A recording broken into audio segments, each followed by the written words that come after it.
Je vous retrouve au soleil d'Occitanie, ici à Montpellier, avec Ilia Goronescu dans sa nouvelle académie du Pic Saint-Loup. Alors Ilia, c'est d'abord un joueur de très haut niveau, vainqueur sur le Challenge Tour et qui ensuite est devenu un enseignant de talent, qui a formé énormément de jeunes qui sont devenus des super joueurs et qui aujourd'hui a créé son académie ici au Pic Saint-Loup.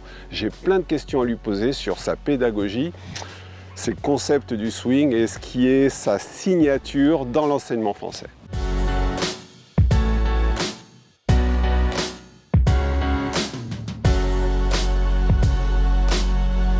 Ilia, merci de nous accueillir ici dans ton académie. Bienvenue. Ouais, alors vraiment, je sais que tu es particulièrement sensible à l'environnement et tu as choisi le bel environnement pour développer le projet de tes rêves. Effectivement, le golf du Pic Saint-Loup, l'académie ici a toutes les valeurs que je recherchais en termes de bien-être et d'environnement.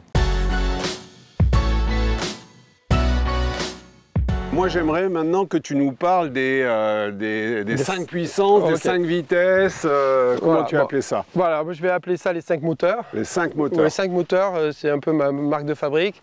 Okay. En ayant travaillé un peu sur les préférences motrices, en ayant travaillé sur la bioméca, en ayant échangé beaucoup avec les joueurs, et puis en ayant été ressenti dans ton corps. Voilà, un propre joueur de golf et toujours dans l'expérimentation aussi, parce que je dois m'adapter à mes joueurs que j'entraîne, donc il faut que j'essaye pour eux. Ouais.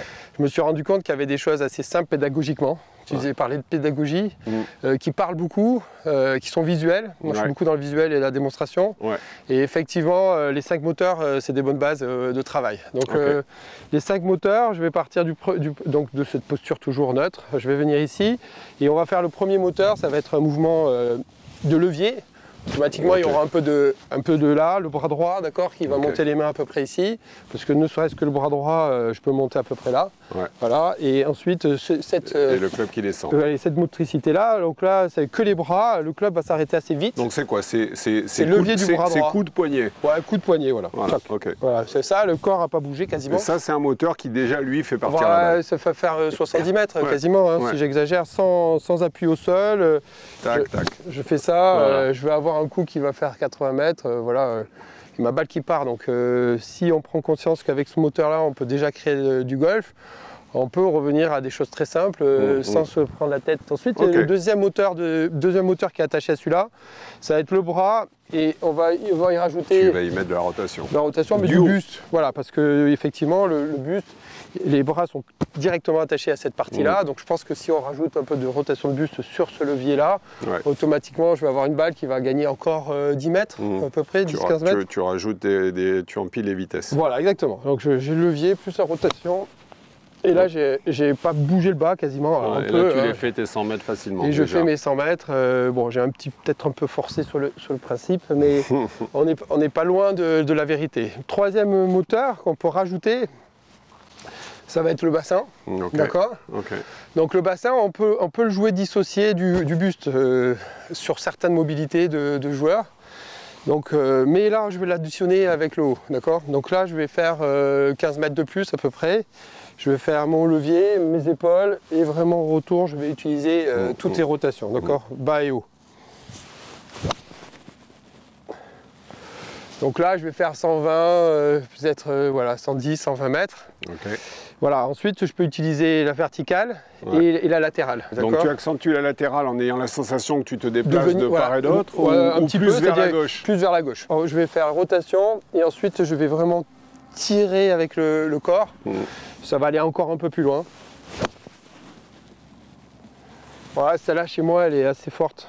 Je peux vraiment taper très fort juste avec la latérale. Mais ça, c'est chacun a vraiment son ressenti par rapport à ça. Et la dernière, qu'on utilise peu avec un fer neuf en général, mais ça va être plutôt la verticale. Et celle-ci, elle est hyper importante pour pouvoir générer du release, pour pouvoir...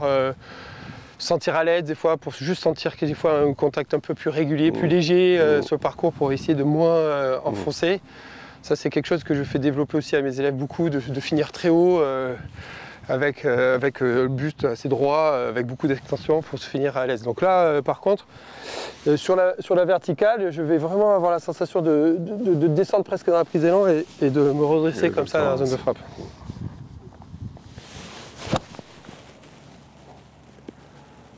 Yes.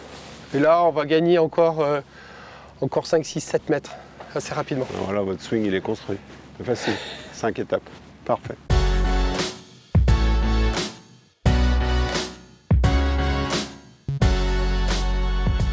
Bon alors, comme on en a discuté au café, on est bien d'accord qu'une fois que ces 5 vitesses-là, elles existent, qu'on les a identifiées, et ensuite, ce qui fait la mayonnaise d'un swing de golf, c'est quand même les séquences. C'est quoi ton concept pour mettre tout ça dans l'ordre? L'ordre, après, il y a des... On appelle ça les drills, hein. C'est les coach and drills. Donc, il y a des drills qui sont où on libère un peu le mental et on va se mettre dans des moyens. Donc, alors, c'est quoi tes exercices signatures? C'est lequel? Après, vous avez le drill classique, c'est-à-dire on part d'ici, on vient là, on monte et à mi-backswing, on va vers l'avant. Donc, ça, je peux le faire. Hein. Je suis ici, je viens là. Et on part là. Donc là, c'est plutôt placer la latérale plutôt que la rotative. Hein. Là, on travaille sur vraiment la latérale. Donc la séquence. On peut avoir aussi celui-là que j'aime bien, petit jeu mais long jeu aussi, où j'ouvre la force ici, avant même de commencer avec les mains. Ensuite, hop, j'ouvre ici. Et donc du coup après je repars ici. Donc ça c'est plus switching. Là il y a rotative. D'accord, parce que j'oriente un peu à droite et j'oriente un peu à gauche. Et le buste va rentrer un peu plus dans le jeu. Alors que là le buste était très stable. D'accord, donc là je viens ici, hop, j'ouvre, je tourne, j'ouvre et je tourne. Donc là, le bassin rentre un peu plus en jeu. Je vais rester vraiment mobile et je suis dans le swing. Swing, c'est 1 seconde, donc il faut trouver des drills qui se fassent en 1 seconde. Où on peut séquencer ça. Voilà. Après, la rotative, on peut aller dans l'exagération.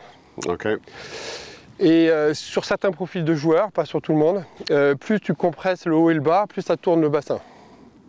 En haut du backswing, d'accord. Donc dans l'exagération, ça j'aime bien. On est ici et ensuite on va venir compresser. Et naturellement, ça va ouvrir là.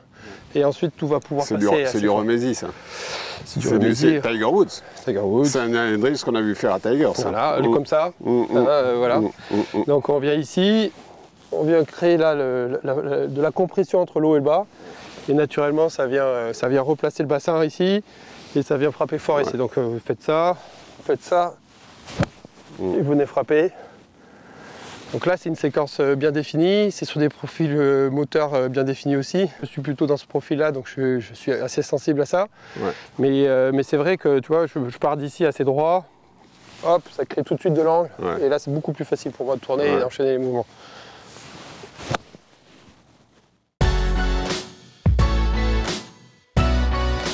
Bon alors le petit jeu Patrice, je vais reprendre sur les mêmes fondamentaux, le club en face du nombril pour la neutralité, les bras là c'est souple ici, le grip je change rien, alors, je vais prendre le grip un peu plus court en général sur le club. Je vais essayer de me rapprocher aussi en posture pour être un peu plus au-dessus de la balle et ensuite je vais prendre un stance beaucoup plus étroit que sur un coup normal. J'ai toujours l'image première de l'amplitude que je vais faire, donc le petit jeu pour moi c'est genou-genou en gros. Et je vais rester dans ce cadre-là avec plusieurs clubs s'il faut pour faire plusieurs distances. Donc je me mets au-dessus, je me mets là, pareil neutre au départ, nombril, ensuite les mains juste avec les poignets qui font un petit peu ça devant, selon les préférences de joueur à chaque fois. Et d'ici je vais laisser genou-genou, voilà, et je vais laisser vraiment tout mon buste venir avec pour pouvoir garder le... Donc ça c'est ton mouvement basique, c'est ton empreinte petit jeu. Voilà, exactement, donc je vais faire ça, hop, ça va me faire une balle... assez clean, que je vais maîtriser avec un peu d'effet et je vais pouvoir le répéter. Allez, première adaptation, la petite approche l'ail en descente. Alors, j'ai peu de distance, on a une quinzaine de mètres à faire jusqu'au drapeau, on a 7-8 mètres à voler pour aller sur le green. Du coup, il va falloir que je trouve l'adaptation à cette situation. Automatiquement, il va falloir que je change des choses dans mon bas du corps. Je vais écarter un peu mes pieds parce que si je reste sur des petits pieds comme ça, je vais tomber. Donc je vais écarter, je vais mettre le genou gauche vers la cible, je vais me descendre l'épaule gauche et monter un peu l'épaule droite. Ici, j'essaie toujours de rester sur le neutre. J'ouvre un tout petit peu la face de club ici. Je peux les descendre un petit peu les mains aussi, ça va ouvrir un peu la face. Et je mets les mains juste un peu devant ici. Voilà. Et d'ici, on va faire le même petit mouvement de balancier, enfin de rotation genou-genou.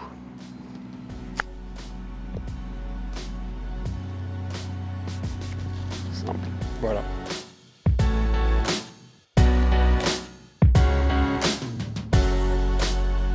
Deuxième situation autour du green un peu spécial, la balle est plein rough. On la voit quasiment pas. Effectivement, à nouveau, 7-8 mètres à passer, à peine une quinzaine de mètres pour aller jusqu'au drapeau. Je pars du neutre, pareil. Je descends un petit peu les mains, un peu comme dans un bunker. Ouais. Je laisse la face de club un peu s'ouvrir. On descend à peine sur les jambes. Et d'ici, on va essayer d'être beaucoup plus large. Laisser la face de club s'ouvrir un petit peu. Et de laisser tomber le club et pas de traverser. Surtout pas de traverser. Okay. La face, elle va écraser le sol avec le rebond. Okay. Et la face, elle va s'ouvrir et la balle, elle va tomber sur le green, elle va à peine bouger. C'est sur une espèce de rebond. Exactement. C'est rebond, on vient écraser l'herbe et la balle, elle va partir en l'air. Alors assez large ici. C'est la flaque. Et je laisse tomber, voilà. Ouais. Bam. Ouais. Voilà, bijou. Troisième adaptation de cette approche basique. Dans le sable, c'est pareil? Ouais, alors pareil, je vais partir de zéro. Là, je peux dessiner un shaft. En fait, je dessine le shaft dans le sable. Donc, je pose bien le shaft derrière la balle, en fait, au départ. Ensuite, je vais écarter un peu plus parce que comme je veux que le club glisse dans le sable, je vais devoir descendre. Donc, je vais enfoncer un peu les pieds. Voilà. Tu baisses le centre de gravité. Voilà, je garde bien le shaft ici bas, les mains qui descendent aussi. Donc, on parle d'extension de poignet gauche, d'accord, pour que la face elle vienne s'ouvrir ici et que j'ai une face naturellement ouverte. Et du coup, d'ici, là, par contre, je vais bien faire attention à ce que ma main droite, elle vienne bien recouvrir pour pouvoir garder la face ouverte. La face de club ouverte. Exactement, ici, et que je puisse, quand je vais traverser, venir là. Ensuite, ça va être beaucoup de visualisation. C'est-à-dire que ici, je vais vraiment imaginer mon point haut de la trajectoire, sur lequel je vais vouloir que la balle, elle parte pour avoir la bonne vitesse dans le sable à l'impact. La vitesse va dépendre de ta visu. Exactement. Donc là, il va falloir que j'ai quand même pas mal de vitesse pour qu'elle monte et qu'elle aille jusqu'au deuxième drapeau là-bas. Donc,